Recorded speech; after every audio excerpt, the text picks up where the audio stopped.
Hello. Do you have plantar fasciitis or pain in your feet? Does it feel tight? Are they curled?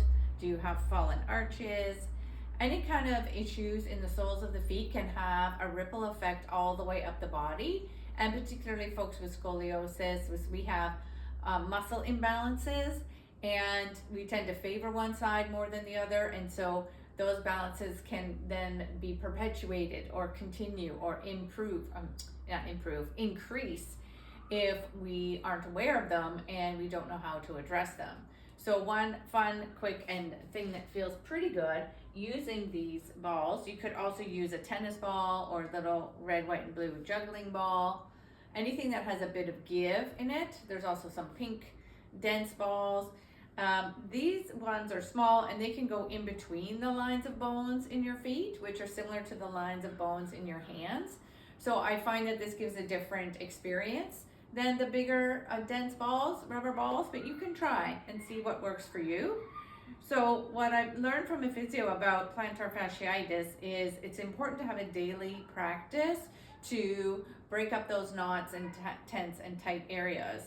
And what the recommendation is to start on the outside lines of the feet.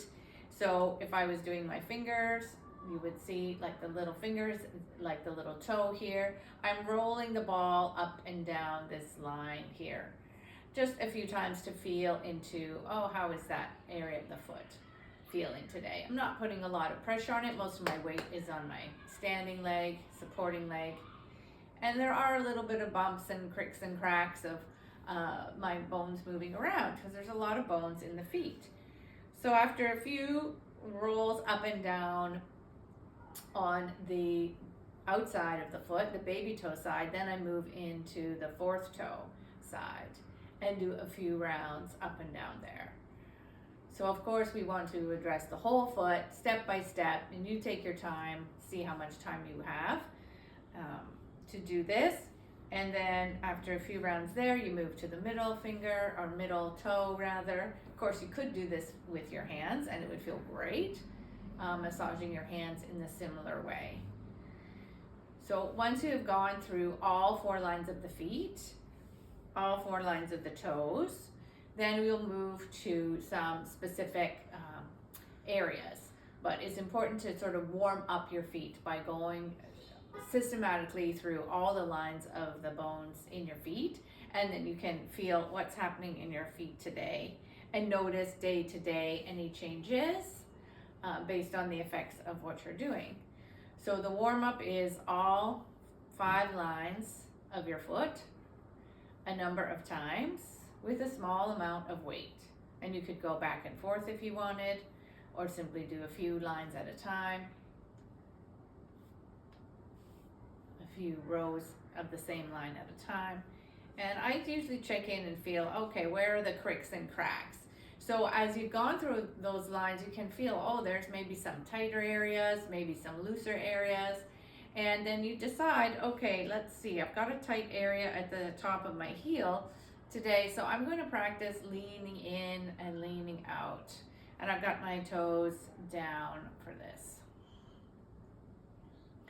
And then I'll do it again, but with my toes lifted. So that will change the position of the ball a little bit and get into slightly different tissue areas. And then I'll curl the toes and press into that same area. So there's a few ways you can explore areas in your feet that are talking to you. Depending where it is, you might leave your toes neutral, like I'm showing with my fingers, and move pressure on and off. You might flex your toes. Then you can really spread open the sole of the foot to get into that area. And then you might curl your toes and again put pressure on and off. So see what areas stand out for you and take your time leaning into it, breathing, coming out of it. Any areas with a lot of tension or a lot of tightness, maybe go gently and take your time, take some soft breaths. You could also do this sitting in a chair And again, you would simply adjust the weight of your feet, how much you would lean into it or not. You'd have that option, doing it in the chair.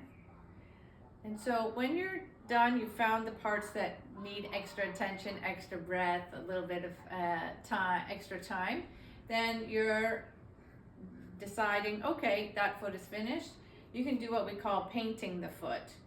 So I'm simply rolling the ball under my foot, like as if I'm just rolling it in my hands here. And that's going around the whole surface area to even out maybe any unevenness and give a nice little overall massage, a little overall self-love for the feet.